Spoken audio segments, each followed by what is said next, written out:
જો ઉષા શું બનાવી રહી, વાવ કેટલા મસ્ત બન્યા છે ઉષા, વાવ વાવ. ચા બની છે એક બાજુ, ઉષા બનાવી રહી છે, સાંજનો ટાઈમ છે અત્યારે.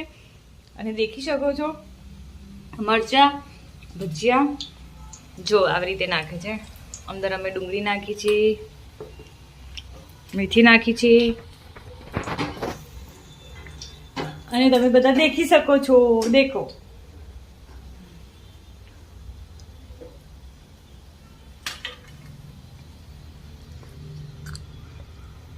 ખાઈએ પછી મળીએ. ચલો ઉભરો આવે છે ચાનો હવે, અને ઉકાળી દઈએ ઉપર. આમ કરી ફેરવીએ. થોડું શું નાખવું પડે? ઈનો.